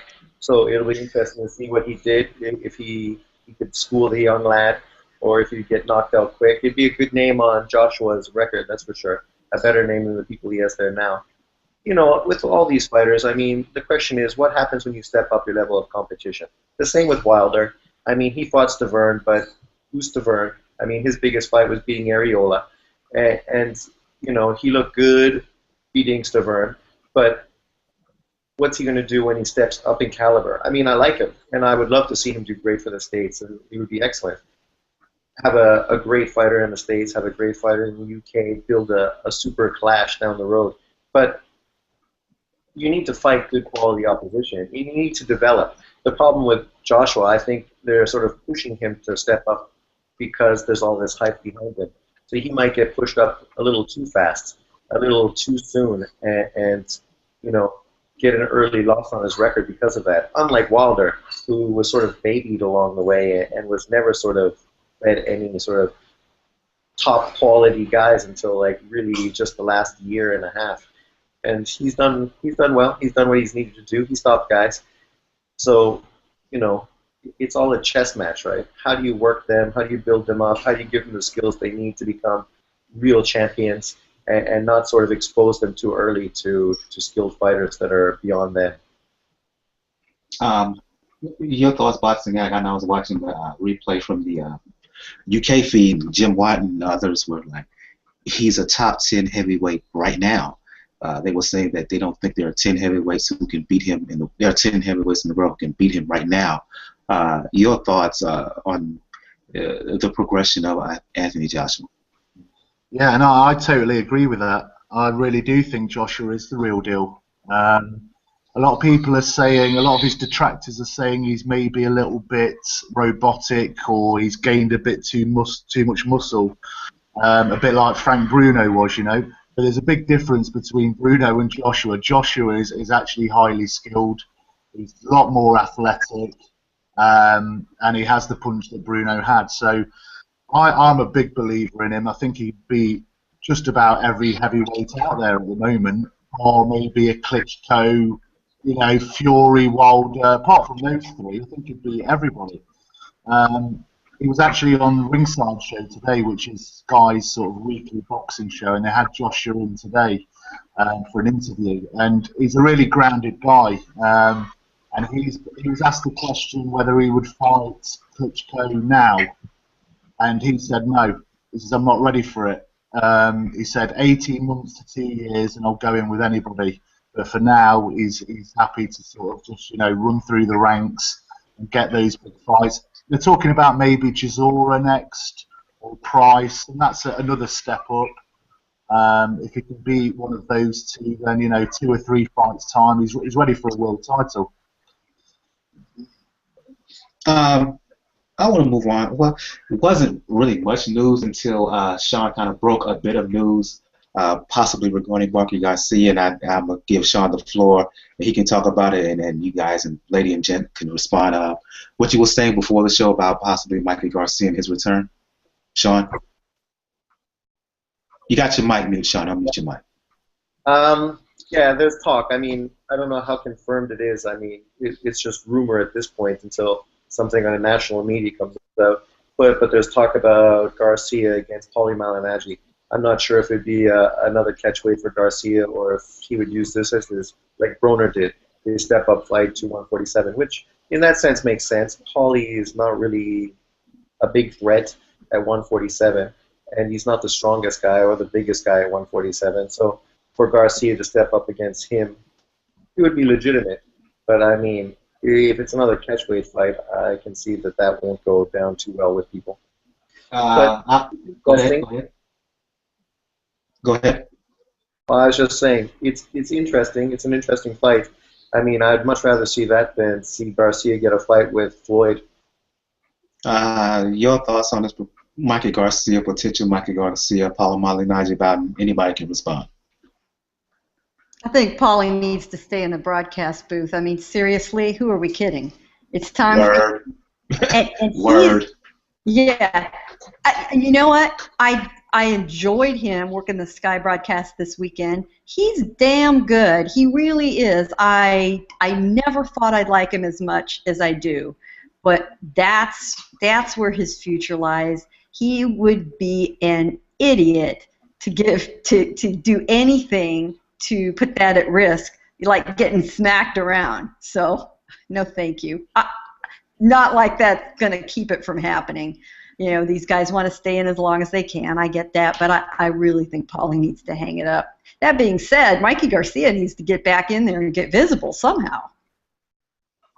It's Danny Garcia's fighting, isn't it? Is it Danny or Mikey? Which I keep hearing both names. Which one are we meaning? Right. I believe it's Danny, but I'm not sure. Well, Danny needs a decent fight too, for that matter. But yeah, Paulie needs to hang it up, man. That's just ridiculous. Yeah, Danny Garcia. Oh, Danny Garcia. Okay. Well, even yeah. Well, you know, Danny needs a good outing. Danny has had some really suspect outings. Man, listen, I would watch that just to see Paulie Malignaggi tell Angel Garcia off. You know how much I would enjoy that. And Paulie can box too. He has that jab, and that's a jab is a problem for Danny. Yeah, I believe that Paulie could win that fight. I actually do. Oh wow! It's possible. It is possible. Listen, Danny Garcia had big trouble with Lamont Peterson. He ran rings around him. Mm-hmm. And Paulie is an excellent boxer. Okay, he's got no power, but you know what? He can box for 12 rounds. He can make him look silly at times. He could win rounds there. That could be a close fight. Well, you know, it would certainly be amusing. I'll give you that. I don't know for the right reasons, really, but I must admit I'm thinking about it and laughing, so it couldn't be that bad. I see you nodding your head over there. What you need, expound on what Boxing Guys is saying. Because Danny Garcia, he has to show he could beat Mauricio Herrera. He's got that ghost running around all the time. It came back with Lamont Peterson. So what better person than to move up into welterweight, deal with a guy that can't really hurt you, but has a style that gives you problems. So it's a great matchup, I think. And then Paulie, he has equally the chance to outbox Danny. Can Danny catch me? Can he really catch me with something? Good fight. Well, yeah, I agree. Yeah. Well, and as Mr. Boxing Addict pointed out on our side channel here, he did nearly beat Adrian Broner. And he beat Zab Judah. And he did beat Zab Judah. You know, what will happen, though, is now that Paulie is, you know, sort of gone legit with his broadcast career, I don't know how much trash talk he can get into. this time without, Yes, he can. Yes, he can.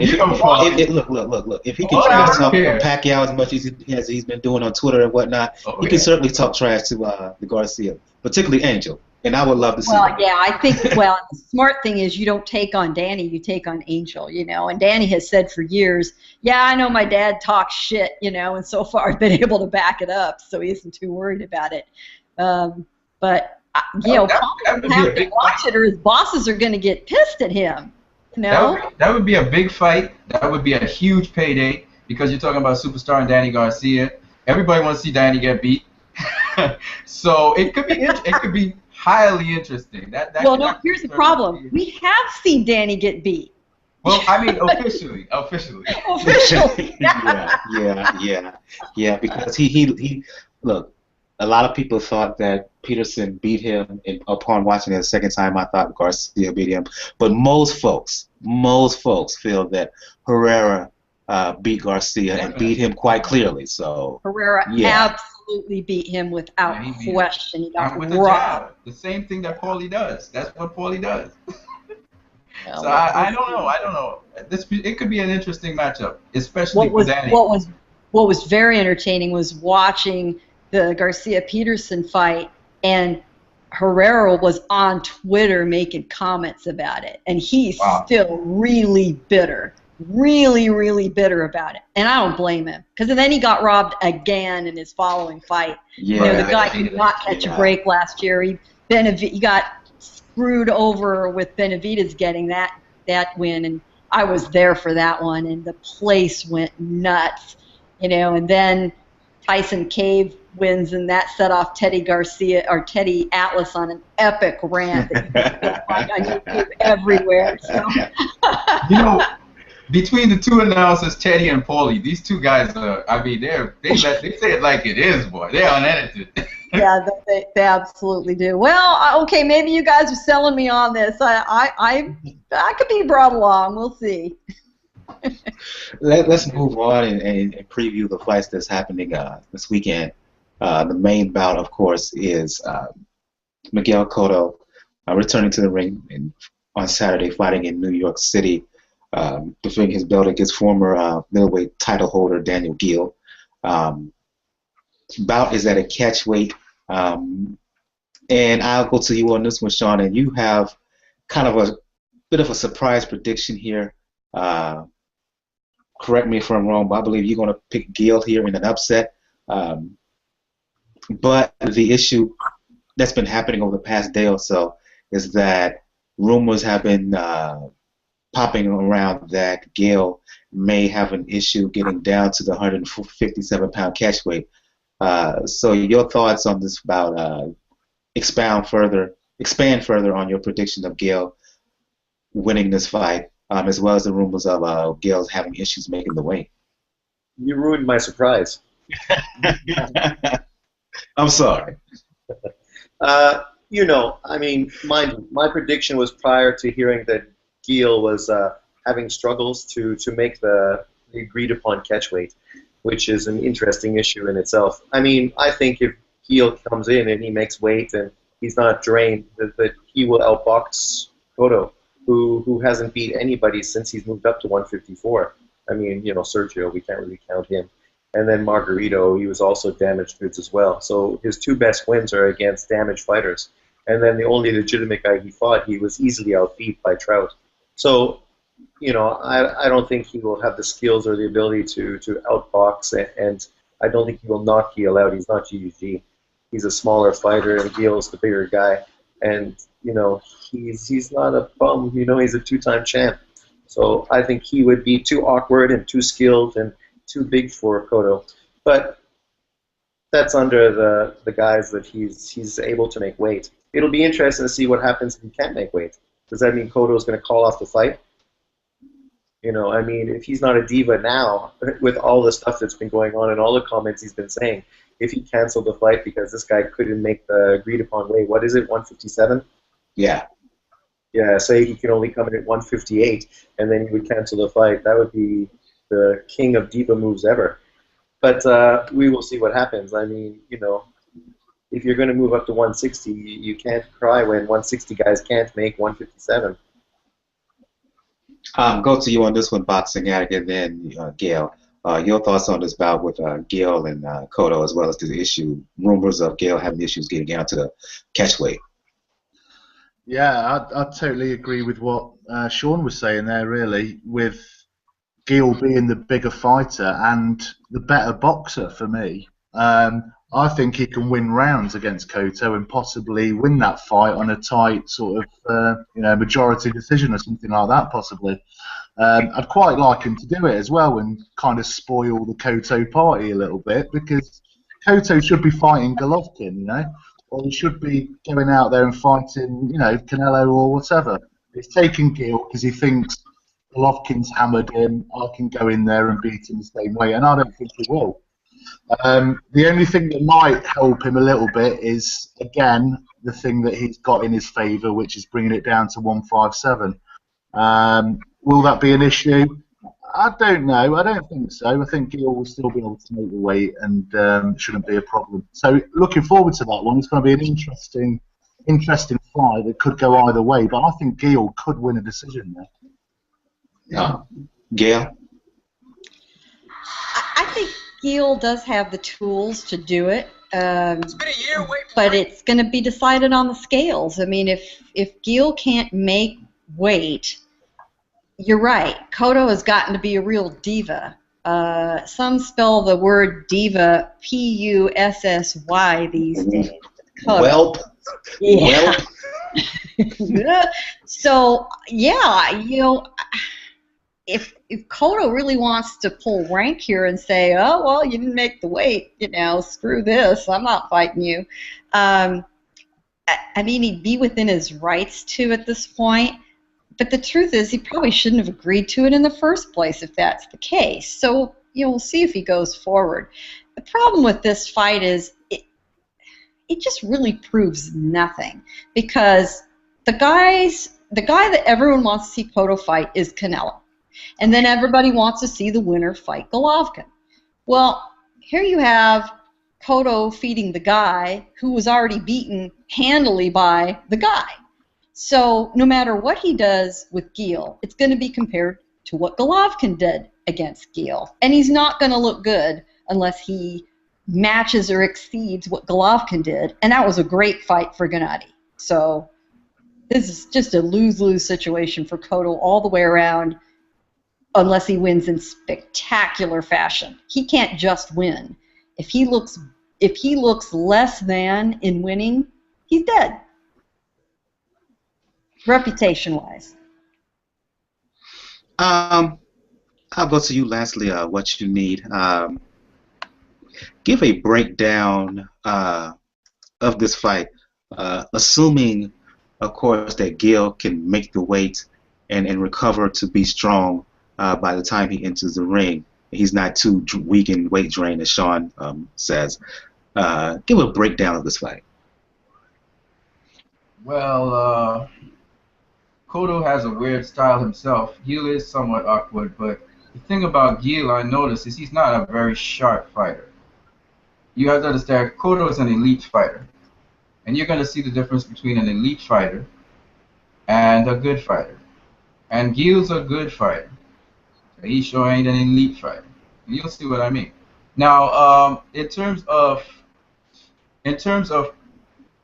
Cotto, you have to understand Cotto has a weird style in the sense that he leads off of his power hand, right? Everything he does, that's why he has a powerful left hook. But what you saw in training is Cotto's not just working on his left hook, he's working on cutting off the ring, and we all know Cotto can do that very, very well. And he's also working on his right hook to the body and to the head. He's also working on his lead right. If you look at the sessions with Roach. So he's doing a number of other offensive things. Now defensively, I noticed Cotto's also working on some stuff. So it'll be very interesting to see what Cotto does against a crafty Geale. To me, Geale is like Frankie Gavin that is much better, a much higher, advanced, orthodox version of Frankie Gavin. That's what Cotto's going to be going in there against. He's going to be bigger than Cotto. Cotto's not You guys know this. He's not a 160-pounder. When Cotto fought Manny Pacquiao, Cotto had to go down in weight because Manny Pacquiao was allegedly not a welterweight. Cotto is not a middleweight, and he's going to be defending his title against a guy. So this is one of the reasons for the catchweight. I hate catchweights, but this is one of the reasons. Now it's interesting that people call Manny Pacquiao a great warrior and Cotto a pussy. You know, that's double standards. So we have to be consistent. Cotto has spent 14 years in the business. He's in a weight class he has no business being in that weight class. Everybody knows that. When he fought Sergio Martinez, Martinez wanted the payday, and he wanted to cash out. Cotto was very unreasonable with Martinez with his legs. He didn't give him a leg braces and those things, you know. But he was calling the shots, so he called the shots. Okay. Some of this stuff comes out that Geale, they're not satisfied with the catch weight, but that was the grounds, and Cotto made it obvious. And he said, look, I had to deal with a catch weight with Pacquiao, and nobody complained about it. So Geale need to get with the program, right? So because Cotto is his own boss and he has his own promotional company, he's moved away from Top Rank to Rock Nation. People are calling him pussy and all these things. We know what it is, all right? Same thing with Vladimir Klitschko, who has his own promotional company now. When a boxer takes their career into their hands and starts managing their careers, the beautiful sayings that people used to say about them changes into something else. Right. So that's the problem that's going on right here. Same Cotto. Cotto's always been that diva-like guy, doing things on his terms. Always been that way. All right? But now, I think because he's changed promotional companies and so on, people are saying the things they're saying. But the truth is, Cotto, this is a winnable fight for Cotto. Freddie Roach does not pick opponents. Remember, the guy behind this whole thing, the mastermind behind this, is Freddie Roach. And Freddie Roach would not do a catch weight at a certain weight. He would not pick a certain opponent if he did not see how he could beat him. So clearly, Cotto's going to beat Daniel Geale. But what I would say is, because Daniel Geale, there's a lot of things about Daniel Geale people not factoring in. Daniel Geale not going to hit Cotto with anything that's going to hurt Cotto. And Cotto's not going to get hit flush, which means Cotto's going to get to seek and destroy, do the same thing he did to Sergio, do the same thing he did to Edwin Rodriguez. Is it Edwin? No, it wasn't Edwin. It's the other Rodriguez, right? Delvin Rodriguez. Delvin Rodriguez, right. He's going to put on that same performance, and then you guys are going to compare him to GGG, remembering that Cotto is not a full 160-pounder. And if this non-160-pounder could do this to Daniel Geale, it tells us what kind of competitor Daniel Geale was for Triple G. This is what you guys got to understand. There's a reason Cotto's doing this. He's making a statement.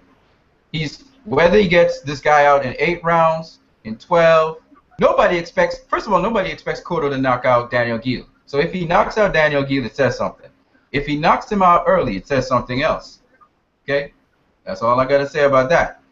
Then the next step will be Canelo Alvarez, and then the next step may be Gennady Golovkin, but on Cotto's terms. And that means Gennady Golovkin is going to have to deal with a catch weight. You guys got to understand how it's progressing.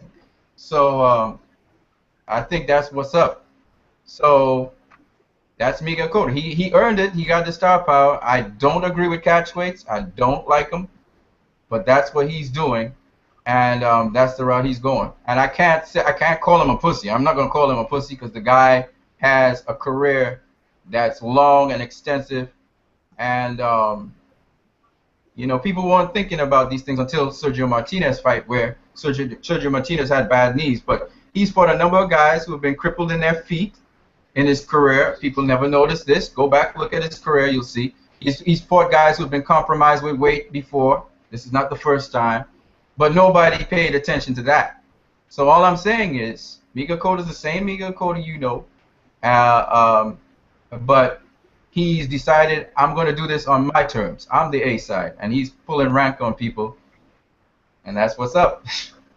To give some further insight on the weight issues, as a report here from ESPN Boxing, Dan Rayfield, at the 7-day weigh-in check.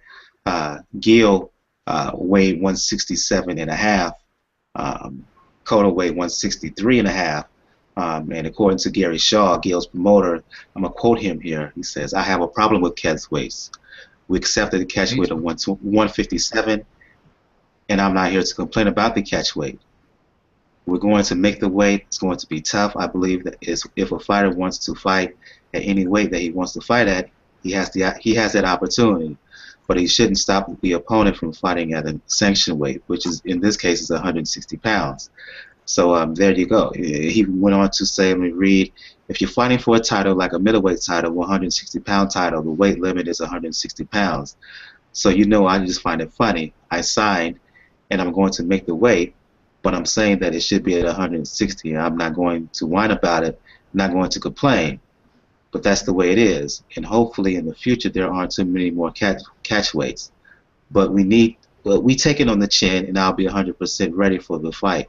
That's from Daniel Geale himself. So yeah, that's the issue right there. And from what I've been reading, Geale, he already looks lean right now, weighing 167.5. So yeah, the issue gonna get dried out. Right.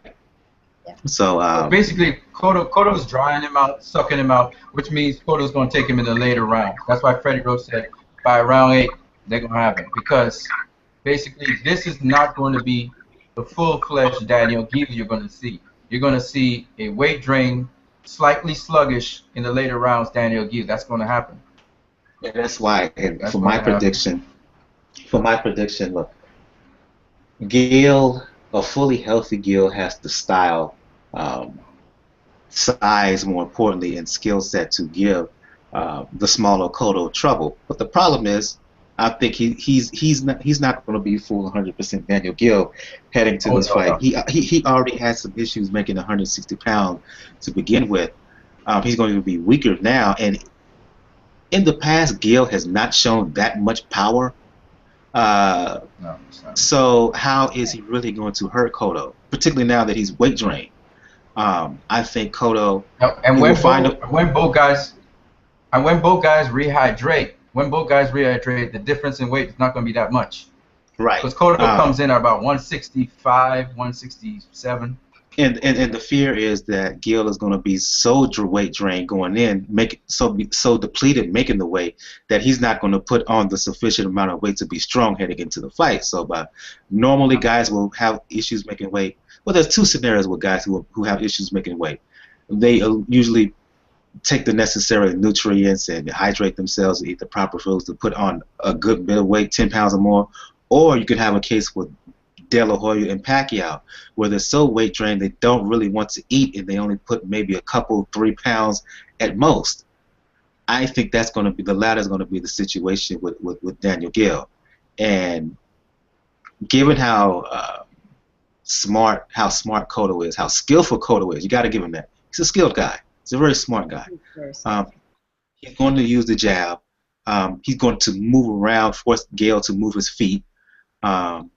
He's going to find a way to get to that body to weaken him even more. And I think that he has a chance. He has a chance to stop Geale based on body shots. He will. Yeah, he will. And that's my scenario. If not, he'll win by decision regardless. So that's my prediction. Let's move on and talk about fight happening earlier Saturday. NBC card, I believe it was, PBC on NBC card. I'm going to leave this up to y'all. Robert Guerrero fighting a guy by the name of Aaron Martinez. I'm going to leave it up to you because I'll be honest here. I have not seen Aaron Martinez fight, so I can't really give a fair assessment here. So I think, Geale, you're going to the fight Saturday. You're going to be driving up to the fight. What you need, Boxing Addict, do you know anything on this guy that Robert Guerrero is fighting? I will jump. Sorry. No, I will jump in only because I did think, who the hell is this guy? Have I seen this guy before? The only fight, once I was reminded of it, that I could recall is he did fight Josecito Lopez in a little casino fight a year ago, and lost. Lost a 5th round TKO. He also has fallen victim earlier in his career 3 years ago to Jesse Vargas. That was a decision. he's never had more than a 10-round fight. Kind of interesting that Guerrero is involved in only a 10-round fight. So here we got this guy coming in who has essentially been a Southern California kind of journeyman opponent type fighter. He's 34 years old. Yeah, I mean he was kind of there for the picking. It's sort of a uninspiring fight. If the only reason it is well, it's not the most uninspiring fight on the card. The most uninspiring fight on the card is on the undercard. You have Alfredo Angulo fighting, and up until probably a week ago, his opponent was still to be announced. Okay, so finally I check, and his opponent is a guy named Delray Reigns from Arkansas, who has had one fight in the last 5 years. I don't even get that one. I mean, seriously. You know what? That's pathetic. That's insulting. It's right up there with Rod Salka, if you ask me. It's fucking ridiculous, is what it is. Let's just put that down. I'm thinking, who? By the way, his record. And I'm going to just call it up so that you can all hear the glory of his career. He's 19-10. One of his last notable fights, he fought Arislandi Lara, go figure, 4 years ago and lost in a first-round knockout. So in other words, they picked the guy from the Southern Chitlin circuit and go put him in the ring with a faded. Come on, man. Well, on the Chitlin circuit, he hasn't even been on the circuit. The only reason he's getting this fight is he had an 8-round fight 4 months ago in February. And he won a 5th-round TKO in Shawnee, Oklahoma. Seriously? What the hell's going on there? It's just this whole lineup, to me, is bizarre beyond measure. The whole card. It's basically stay busy fights. All the way fight. through. These two, all the way through. Both Angulo and Guerrero, they lost. So they need something to boost their confidence, morale, that kind of thing. Yeah, and it's too bad. I like Robert Guerrero. I think he's a fine guy. I like what he stands for. I like the fact he always gives 100% effort. But this is an insult to him. It really, really, really is. Another interesting fight on the undercard, though, is we have Dominic Brazil against a guy named Yasmani Consuegra, who I also never heard of, but at least he has an undefeated record, and he's a Cuban heavyweight. Fighting out of Florida. So, typical Cuban with a fairly light record. He's 17-0, 14 knockouts, but he's 31 years old, which says to me, he had a typical long Cuban amateur career. So, we'll see what that's about. That's kind of the only fight I'm really looking forward to. I think Darchinian isn't he fighting. There's something about fights in that venue, so I gotta go. Isn't Vic Darchinian fighting on the card as well? You know what? Vic Darchinian is on that card, and let me double check there. He is fighting Jesus Cuellar, so in a featherweight. Jesus Cuellar, that's a good fighter. Yeah. Jesus Cuellar from Argentina. And that is technically the top fight. That's the only 12-round fight on the whole card. So I assume that will be the.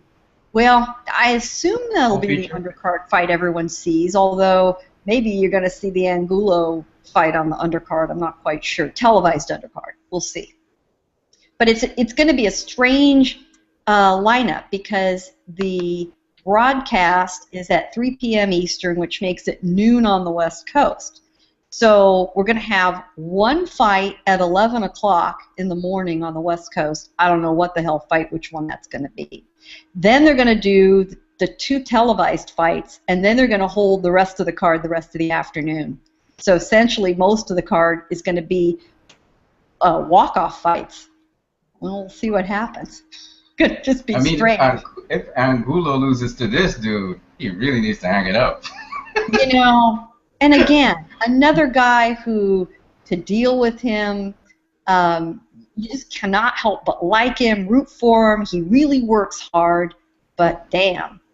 Yeah, some guys just need to know when to give up, you know? And he's one of them. He's getting beat up, man. The guy's getting beat up. He's beat to shit. He really is. It's really a shame. It's too bad. Maybe they could revive Kirkland's career. Put him in with some guy from... God. Well, and then 3 weeks later, we're back at the StubHub, and who's on that undercard? Chris Arreola. Yeah, there you go. I think they're trying to revive the underdogs like Victor Ortiz and Berto and Chris Arreola. I guess. But, you know, there's plenty of opportunity for him to fight in Southern California. The funny thing about Arreola is, you know, he shows up at all the fights in Southern California. It doesn't matter whether it's, you know, his network, his promoter. No, he shows up. He's the nicest guy in the world. He's very fan-friendly. And he's sitting in the audience pounding beers with everybody else. It's absolutely hilarious every time. I started a rumor, few cards ago that Arreola was showing up and he had promised to buy a round of beers for everybody there. Wow. And there were some people started believing it, and I thought, oh, I'm in huge trouble with this guy if he finds out who started that. So, but, you know, put on the spot, he'd probably do it. So it's going to be an odd, messy card, and, you know, only the hardcore are really going to watch because it's up against the Kentucky Derby. So, yeah, or the Belmont, pardon me. So, Belmont, and I forgot the name of the horse going for the Triple Crown, so, yeah. American Pharaoh. So yeah. I think more people are going to watch American Pharaoh than Delray Reigns and Aaron Martinez, you know, in the ring. One thing I've learned from these mismatched fights is sometimes something surprising could happen. Like with Khan and Chris Algieri, I didn't think, you know, whoever thought that would have been that kind of. Well, you know, the last time I passed up a fight at StubHub, it was Guerrero and Camel Guy, which was a burner of a fight. And, you know, another fight that everyone ignored, the place was half empty, was Bradley versus Provodnikov took place. Same venue. That venue in California has got something about it. I have never once seen a bad fight there. Now, Saturday could be it. We'll find out, but, you know, it's worth the drive. What the hell? And, you know, me and, you know, a few of my friends will be there. Place will be a third full. It'll be as hot as hell because it's outdoors, but what the heck. That's when you know you're really, really a fight freak. I think on that note, I think we're going to shut the show down for this evening. I'm going to give the opportunity for everybody to give their information, let the folks know where they can find them, where we want to talk boxing, anything else. Geale Falkenthaler Community Digital News, if folks want to talk boxing or anything otherwise, let the folks know where they can find you. You can find me and my write-ups on these absolutely blockbuster fights this week. Sarcasm there, at Communities Digital News, which is COM, C-O-M-M, Digi, D-I-G-I News, COM Digi News. And, of course, this program, occasionally on YouTube. And during the fights, I'm yapping at you on Twitter at PR Pro San Diego. And, you know, I think I'm going to have a lot of time on my hands this weekend to chat, so hit me up. Mr. Boxing Addict joining us live from the UK. If folks want to talk boxing or anything else, let the folks know where they can find you. Yeah, absolutely. You can get me on Twitter now at Mr. Boxing Addict, or I'm always flying around YouTube commenting and getting into little arguments, so you can get me there. Sean, he had to dip out. For those who don't know, Sean teaches during the day and whatnot, so I'll give his information if you want to find talk boxing with Sean or anybody else, because he's everywhere, just about every channel within the YTBC. Just go to Sean Newton, that's S-H-A-W-N, Newton, N-E-W-T-O-N, on G Plus as well as YouTube. What you need, if folks want to talk boxing or anything else, let the folks know where they can find you. And you can find me at What You Need, which is W-A-T-T-U-N-E-E-D. What You Need on YouTube. And shout out to Boxing Addict. Cheers, man. And let me say, check out What You Need, his series, Cobra versus the Rattler, giving analysis and breakdown. He did it of Pacquiao and Mayweather and Pacquiao recently. Excellent series. Rattler, just check that out. Very good breakdown, very good analysis. If you've been watching, watching here on YouTube or listening to the podcast, his appearances during the past few weeks, he gives terrific insights and analysis and breakdowns of each fight. So check out his Cobra versus Rattler series on his channel. So check that out. So, and if you want to find me, talk boxing or anything else, you know what it is. Brother JR on Twitter. That's BROTHERJR76 on Twitter. If you want to find out anything about the Pound for Pound Boxing Report, again, go to the blog p4pboxingreport.wordpress.com, and repeat that, p4pboxingreport.wordpress.com, and you just check the right of the page. To the right of the page, you'll find the links to where the Pound for Pound Boxing Report is, all over social media, all over the interwebs, Facebook, the 2G Plus pages, Podomatic, YouTube, Twitter, Pinterest board, Tumblr, the RSS feed which you subscribe to, the email address, where to find us on Stitcher Radio, and then lastly to link where you can donate your account. On the next episode of the Pound for Pound Boxing Report, we will do a breakdown of mainly Cotto versus Geale, because again, I don't know much about this Aaron Martinez fight fighting Guerrero, so we will focus mainly on Cotto and Daniel Geale. We will also talk about the fights coming up. Erislandy Lara fighting Delvin Rodriguez, Artur Beterbiev, he's going to be fighting on the undercard, as well as doubleheader HBO Showtime, kind of competing against each other on HBO. Nicholas Walters fighting an intriguing guy by the name of Miguel Mariaga, undefeated guy. He's going to be making his return to the ring. He's going to be fighting in New York City. Felix Verdejo, an interesting prospect. He's going to be fighting on the undercard of that. On Showtime, Deontay Wilder, he's going to make the first defense of his WBC heavyweight title, fighting Eric Molina in Birmingham, Alabama, his home state of Alabama. So we're going to talk about those fights as well. For Gail Falcanthaler Communities Digital News, for Mr. Boxing Addict, for What You Need, for Sean Newton, I am Michael. This has been another episode of the Pound for Pound Boxing Report. You guys have a good evening. Good night. Good night. Good night.